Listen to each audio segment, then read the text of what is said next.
O garon sa atong mga balita, nining orasa. Manod pa nga may padayag na silang hugot na suporta sa administrasyon ni Mayor Paz Radasa ang mga opisyal sa Barangay Basak, Dakbayan sa Lapu-Lapu. Atol sa regular session sa mga sakop sa Association of Barangay Captains kung ABCs Dakbayan sa Lapu-Lapu. Manod ba nga unang higayon nga mitambong si Kapitan Isabelito Darnaila sa Basak human sa 11 katuig nga pagka-oposisyon ini.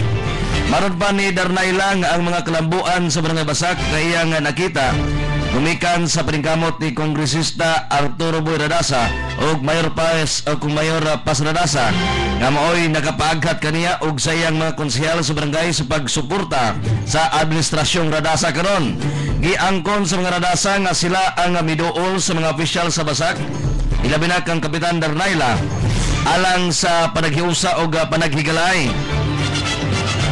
Kagahapon adlaw matud pa sa buntag formal nga mihurar sa tubangan si Kongresista Radasa, Mayor Radasa o Aileen Radasa ang magpapili nga kongresista. Matud pa ang 8 ka konsehal uban ni Kap Darnaila isip pag matuod silang hugot nga suporta sa administrasyong Radasa. Sa pagkakaroon matud pa bugtong si Kapitan Remigio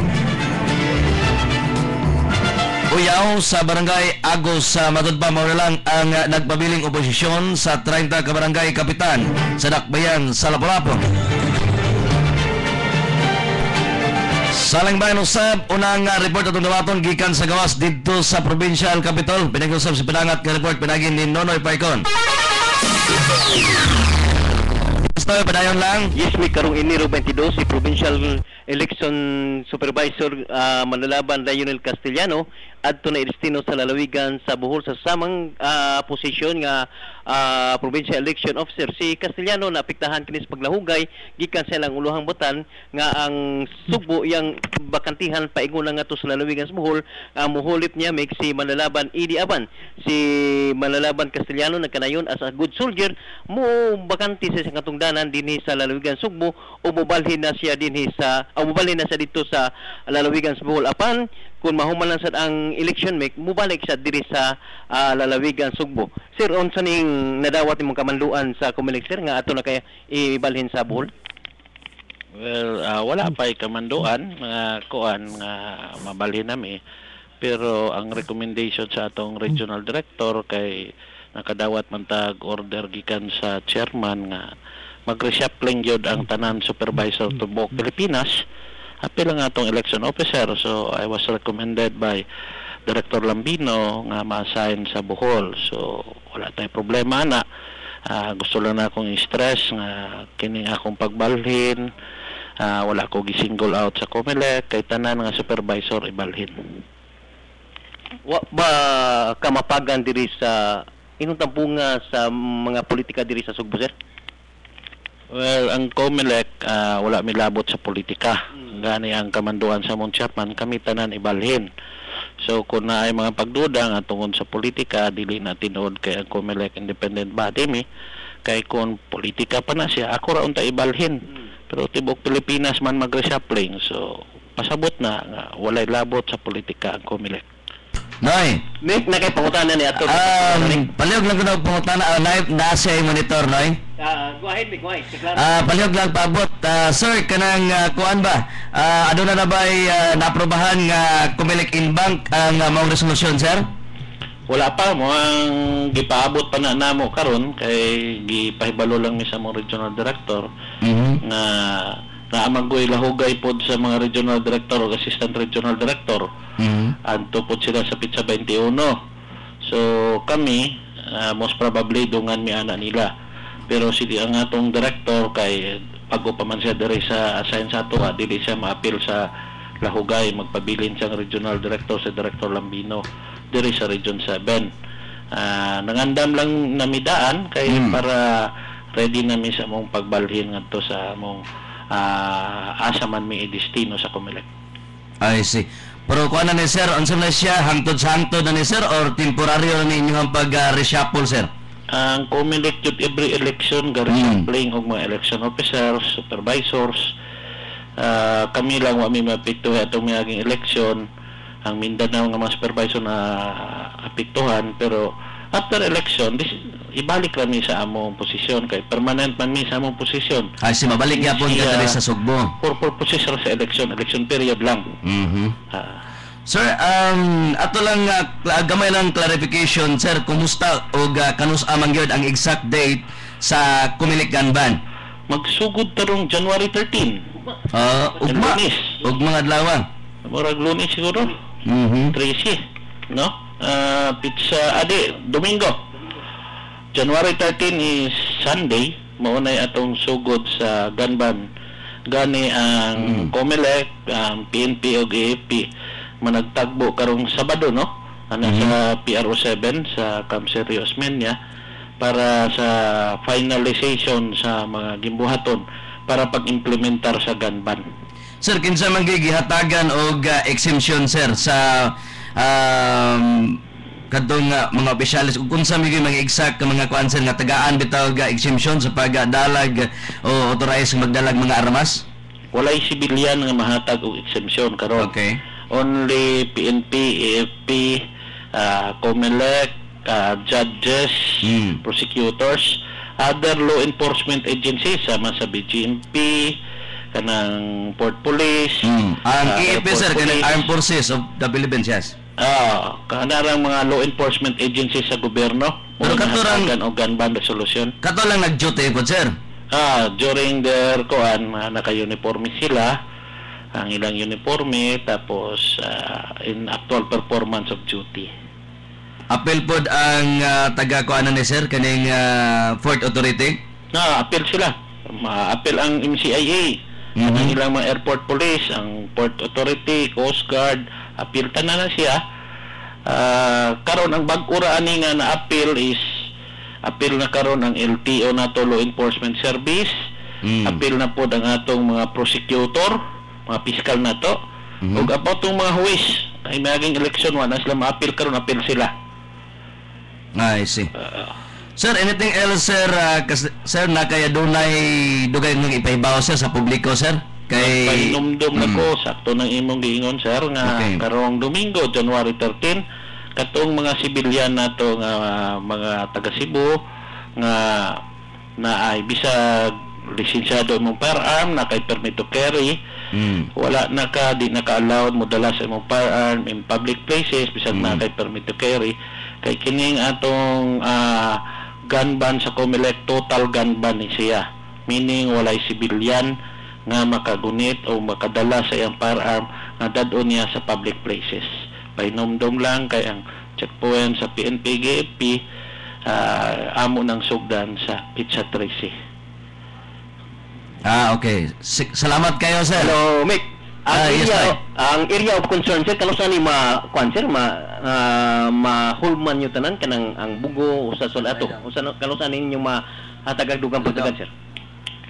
Well, sige man ta sa monitoring, pero mag-final na ini, final command conference na rin na sa mga April. Karon fluid pa kayong situation. Naatay di pang mention nga possible election areas of concern.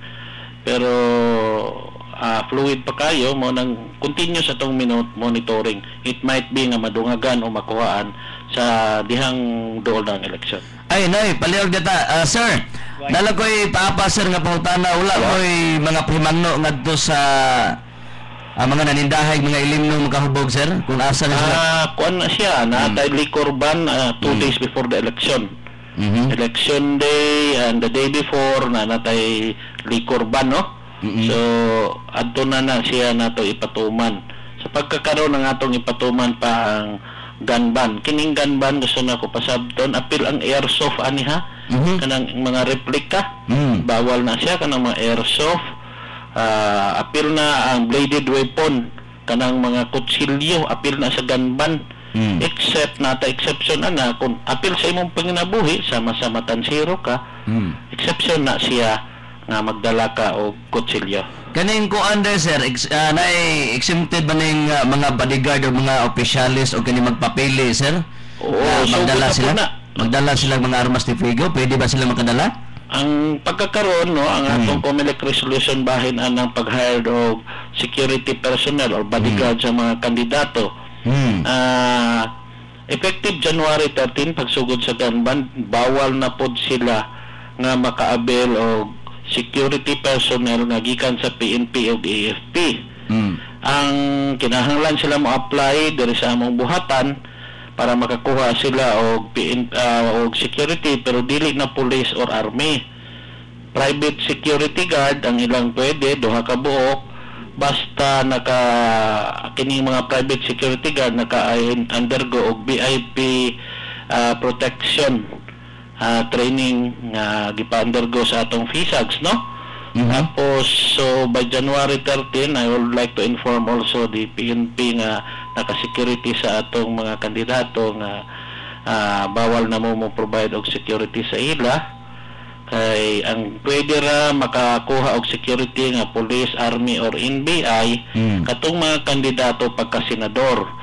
Ang katong kandidato gikan sa congressman, sa governor down to the councilors, kinahanglan ang ilarang makuha is private security, detectives or security guards. Pero diha magikan lagi sa inyo, sir. Mo-file sila diri sa among buhatan. Ang approval ani sa Manila na pod. I see. Salamat kay sir, Noy. Magpasalamat mix ni Provincial Election Supervisor Attorney Lionel Castellano nga giyatang-yatang dugang pagdagad labi na mo transfer na siya ngadto sa lalawigan Small karong Enero 22 adto na siya sa iyang bagong opisina. Gikan sa Comelec alang sa DYKC Ratsada Bisaya ing alagad Luloy Parkon. Daghang salamat, Noy.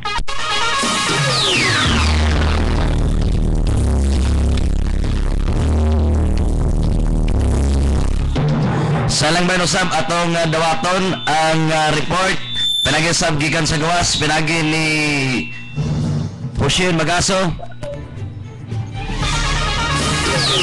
Yes, Shen, padayon lang, Shen. Walo ka mga kotong ka posibleng isuspende tungod sa aligasyong pagkolekta og tong sa usa ka paperyahan sa Barangay Busay. Si Senior Superintendent Mariano Natuel Jr., Director sa Cebu City Police Office kung CCPO, nimando og daling investigasyon nga niya makita ang video footage sakop sa usa ka mobile patrol group sa pagpangutong sa usa ka piryahan. Matud niya kini dapat maaksyonan dayon aron dili maguba ang reputasyon sa kapulisan. Diyang nainabi si Mariano sa pamantalaan, siya mingon na gitawagan na niya ang mga suspetsado ni atong Martes, pero gipangusgan nila nga wa sila mubuhat sa maong pagkolekta og tong. Nimando pag-ayo si Mariano nga ipaagi kinig lawong nga investigasyon ug iya usab gimanduan ang hepe sa NPG na si Chief Inspector David Senior kalabot niini. Si David Senior nagkanayon nga ang lalong suspetsado nga ay kalapasan ug kini ipasaka na sa ilang labaw aron maaksyonan na sa Investigation and Detection Management Branch. Pinilibuan na o laing NPG na destino ngadto samtang magpadayon pa ang investigasyon na gipahigayon unya sa IDMB. Kini si Hushin alang sa Ratsada Bisaya, kini si Hushin Magaso. Salamat, Shen, sa magibalangat nga report din sa atong atulumanon. Laing tagaan na to, dawato na itong report. Gikan gyapon sa dakbayan sa Sugbo. Pinag-usap sa itong reporter si Berhel Tanggawan. Yes, Berhel, padayon lang. Tungang sa taka-ombudsman kung wabay liability ang campus mga Garcia kabahin sa pagpagamit sa mga bus kagahapon. Nasayran nga ang mga bus gipagamit o gipasakyan sa mga supporters ni gikan sa nagkadiyang probinsya diin misalmot sa pre-rally gikan sa Puentes Mina paingon ngadto sa provincial capital. Hinulway komentaryo ang taka-ombudsman nga si Apostol kabahin ni sanglit kinahanglan pa og naay mo reklamo o adunay complainant aron ilang ibaliton sa taka-ombudsman Region 7. Samtang ang hepe sa usab sa Cebu City Police Office nga si Mariano Natuel ni hulagway ni way ni tabong kagubot atol sa mga rally o malinawon ra kini hanto sa pagkahuman o pagpauli sa mga rallyista. Kini si Berhel Tanggawan ng Kisi Ratsada Bisaya.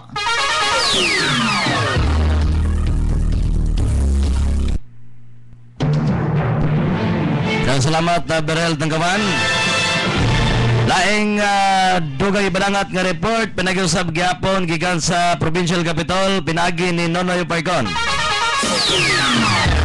Yes, Noy, padayon lang, Noy. Yes, Mick, gilagway ni Kongresista Pablo Jan Garcia sa tersero distrito nga dili mapiktahan iyang kandidatura ning kaguliyang sa Kapitolyo bisan pa sa pagka-suspendo sa iyang maguwang nga si suspended Governor Gwen Garcia. Si Pablo Jan mitug-an sa mga tibalita bisan mao kini ang tumutinguha sa Liberal Party ang pagdaot sa ilang pamilya apan ang iyang kandidatura magpabilin kini kay siya may opisyal o siya may kandidato pagka-gobernador sa One Cebu Party dili ang igsuon nga si suspended Governor Gwen Garcia. You know, it is clear that the Liberal Party is content with rewinding an election which they had lost in 2010. It's not the governor who is running for governor. But if they're content with reliving running against a candidate who is no longer running for governor and on issues on which they ran and lost,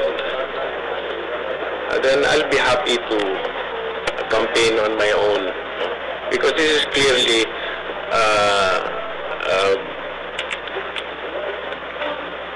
what the Liberal Party thinks is the only way they can win in this election. It is clear. It is clear that this is this suspension is an act of desperation on their part. Si Kongresista Pablo Jan Garcia mipadayag nga sila si Buboy Turano piniunon pagka-vice gobernador sa One Cebu Party nagpabilin sa pagsuy-suroy ngadto sa kang lungsod dakbayan nga sakop sa lalawigan sa Sugbo. Alang sa diway kay Sirat Sara Bisaya, Nunoy Parkon. Nang salamat, Noy, sa imong gibadangat nga report. Dugang report ato ang pagkadawaton gikan gapon sa dakbayan sa Sugbo pinagi ni Berhel Tanggawan.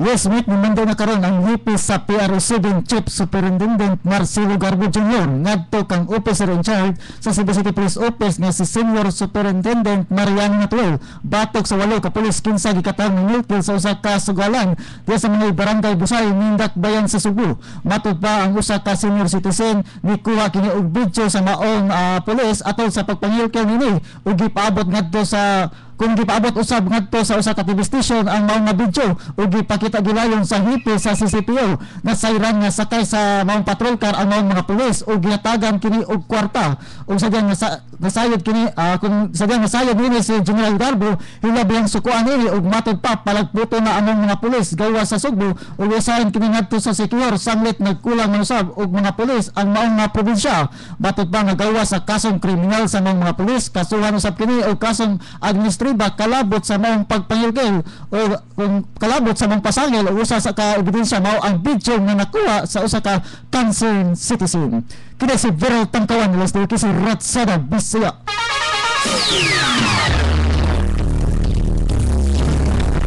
Salamat na Berhel Tanggawan.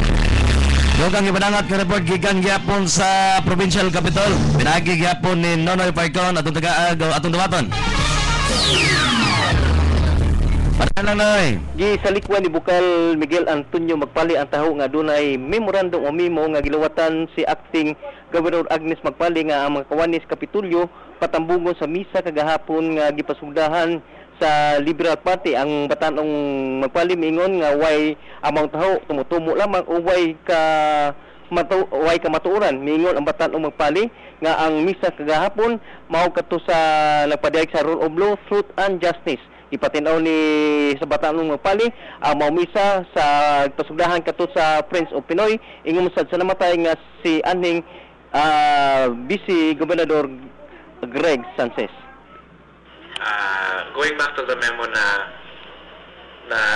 nag-claim nila nag-i-issue kuno ni acting Governor Agnes, dili gyud na tinuod. No memorandum has ever been issued sa employees of the capital to attend yung katong rally ang batanong magpali nga si Bukal Miguel Antonio ang magpali. Alang sa DYKC Nay. Ratsa Yes.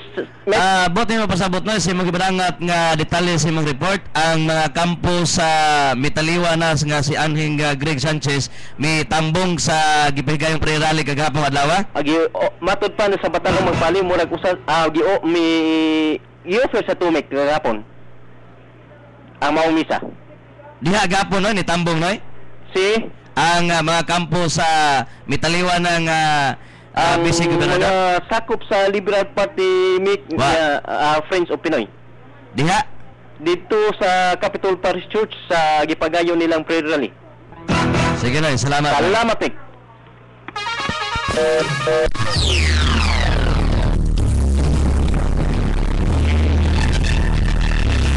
Salamat Nonoy Vargon sa dugang nimong gipadangat nga report.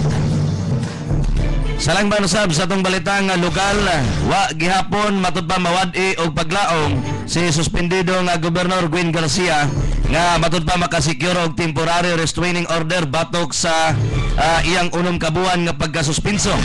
Inimatud pa human sa gipahamtang sa Sandigan Bayan ang whole departure order aron siya di kalarga sa gawa sa nasod.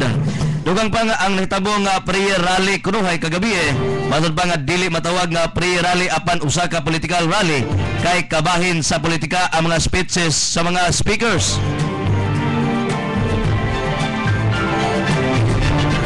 Salang bahin usab matud pa nga ilabay na ngadto sa Sikihor ang 8 ka sakop sa mobile patrol group. Human kini nasakpi nga nangutong sa perehan didto sa Barangay Busay. Matud pa nga nasuko nga nilabay sa 8 ka sakop sa kapulisan didto sa Sikihor. Mao si PRO7 Director Chief Superintendent Marcelo Garbo insa ni mando sa hipi sa mobile patrol group nga ilabay sa Sikihor ang 8. Ano ba nasakpan pinagi sa usa ka cellphone camera ang maong pagpangutong sa nasoy nga 8. Nasa usab nga itumong yun kini nila sa gabi sa dili pa kini sila manihapon.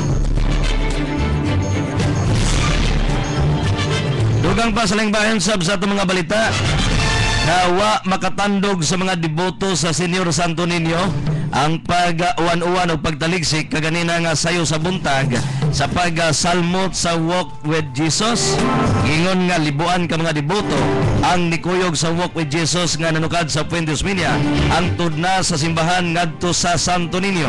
Kining maong kalihukan matud pa kaganina nga kadlawon formal nga nagbukas sa mga kalihukan sa Fiesta Senior. Karong adlaw sab gisugdan ang siyam ka adlaw nga nobinaryo.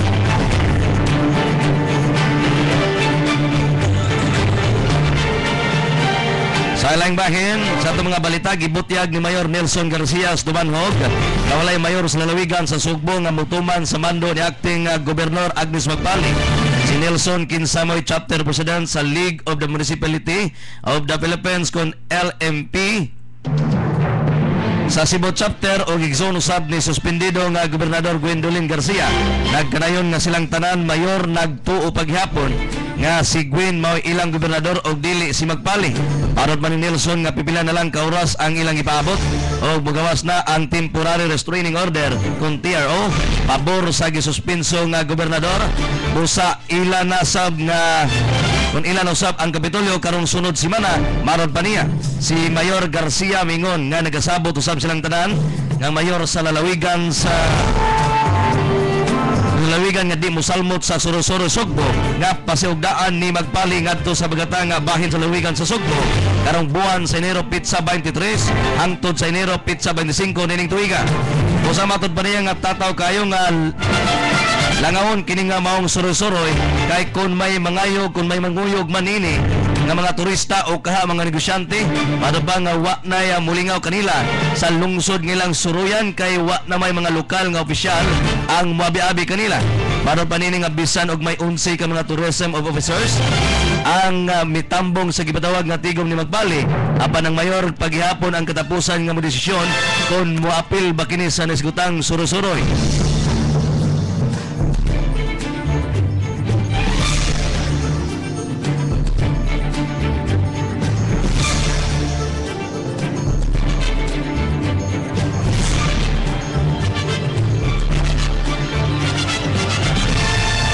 Samtang dugang report atong pagdagad usab, atong pagadawaton matud pa dito sa dakbayan sa Talisay si Mayor Sok Fernandez nang hinaot nga mapermanente o maregular na ang mga kapulisan dito sa nasuyng dakbayan.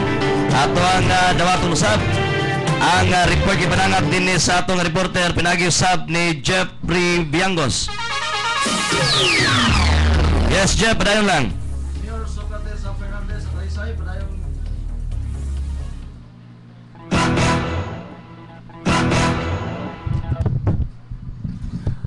Mayor Socrates Fernandez sa Talisay padayon ng hinaot og nangalupo ngadto sa CPPO kon Cebu Provincial Police Office nga mabutangan na og regular nga hipi ang maong syudad og masumpo ang illegal nga drugas ug illegal nga sugal. Matod pa sa mayor nga iyang gi-welcome ang pag-abot kang Superintendent Elmer Lim nga mao ni hulip kang Superintendent kanhi Chief Ideri Camara sa maong syudad sa Talisay. Nang hinaot usab si Mayor Socrates Fernandez nga dili na lang kining padayonon ang paghimo og political aspect sa mga kapulisan. Gikataho nga kini si Superintendent Ideri Camara anang ni giwatan nga pamahayag kaghapon adlaw so wa pa siya mo padayon sa pahawa sa lingkuranan isip pwesto ngadto sa maong pagkahipi sa Mount Talisay. Gikataho nga political aspirant o political ang hinungdan nganong napadpad siya ngadto sa provincial headquarters karong mga panahon na.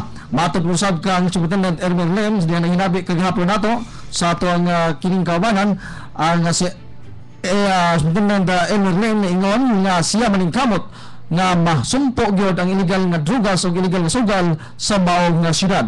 Gikan diri sa News Center kinis Jeff Biangos sa reporting.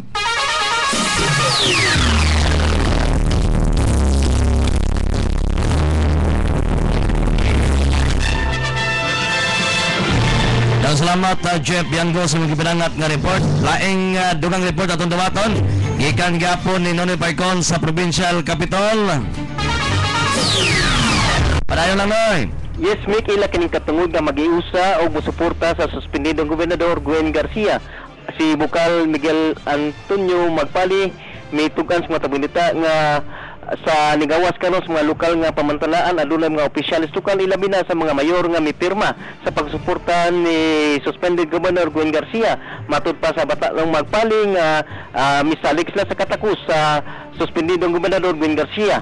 Inon matud pa ni Bukal Miguel Antonio Pali kung adunay mga opisyalis tukal nga mobalhin sa Liberal Party ila kanilawaton apan kinahanglan pa kanila nga hashasan. First ka na. Naana nila ilan ang katungod if they will slug it out together with suspended Governor Gwen. However, but they also have a choice na to join the so-called ang matuwid. Si Bukal Miguel Antonio Magpali alang sa DYK Siratsada Bisaya Nuloy Parton.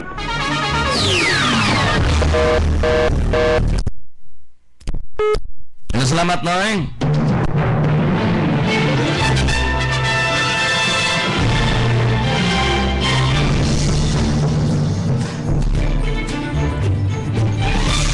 Selain natong balita tungod sa kahigip-ot gyud sa pinansyal matud pas kahimtang sa kagamanan sa lalawigan, wa gyud makaabot og 1 milyon ka pesos ang ihatag nini nga financial assistance ngadto na sa Sinulog Foundation alang sa bigayon nga sinulog tuig 2013. Gitug-an ni Acting Governor Agnes Magpali nga bisan og giunsa na lang nila sa pag-compute apan na 500,000 pesos na gyud matud pa ang mahatag sa provincial government ngadto na sa SFI karong tuiga. Nasayron usab nga sa miagi nga tuig moabot ngadto sa 3 milyones ka pesos ang giamot sa Kapitolyo alang sa mga kalihukan sa sinulog tuig 2012. Yatong adlang Lunes ni bisita sa opisina ni Magpali ang kadaguan sa Sinulog Foundation og mipadayag na hinuon kining may kaandam sa pagdawat sa bisan unsang matabang sa probinsya sa Pista Senior karong tuiga. Manod po sa ni magpaling nga 500,000 na gyud ang ilang mahatag sa Sinulog Foundation karong tuiga. Aban gipasabot ni magpaling nga og kung aduna pagyud sila laing mahimo aron mapun-an ang kantidad nga ilang hatag sa SFI, ila na gyud kanang buhaton. Hinon matud pa ni magpaling nga misuwat na siya ngadto sa mga mayor sa kalungsuran og mga syudad nga natagan sa Kapitolyo og tourist bus kini aron huaman sa Kapitolyo aron usab mao kini ang gamiton nga kasakyan niadto mga contingent nga mosalmot sa Sinulog Grand Parade. Dulang nini subay nini gibutyag ni magpaling nga sukwahi sa miyagi nga tuig dili usa mo pada og contingent ingon man float ang provincial government sa bagagaron taliwa sa kagubot pa sa Kapitolyo.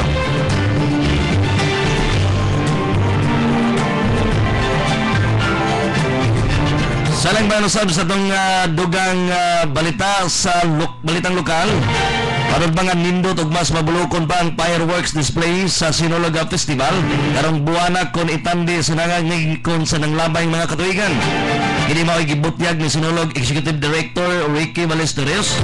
Parod pa ni Ballesteros nga ang fireworks display ipakita human sa grand finale maong usa ka pyromusical kini mao giingon sa Sinulog Executive Director nga ang fireworks musayo sa kung sa itugtog nini nga musika. Dugang busag nga ni Ballesteros nga ang pyro musical nga musayo sa pagtugtog sa musika.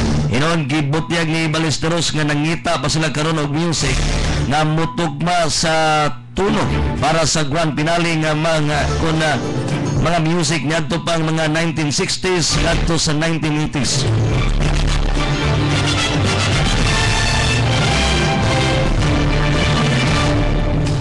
Salang bayan sa katapusan nga balitang lokal, nagsugod na sa ilang preparasyon pipila na kaadlaw sa dilipang kompetisyon ang mga musalmot sa tinuig nga sinulog sa kabataan sa Tibok Lalawigan.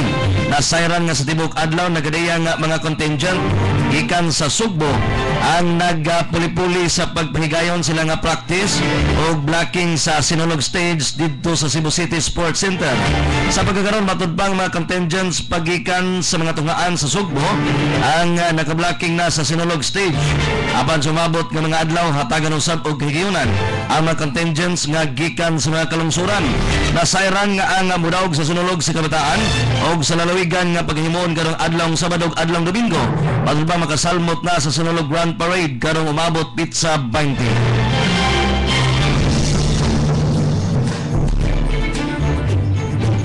Atangi ang balitang nasyonal human lamang nining commercial break. Paminawa ang inyong paboritong programa sa DYKC Radio nga maghisgot sa mga epektibong tambal aron pagpakgang o paghupay sa mga nagkalain-laing sakit o balatian sa tao. Princess Herbal Products uban sa mga testimonya sa mga tao nga nakasulay sa paggamit sa maong mga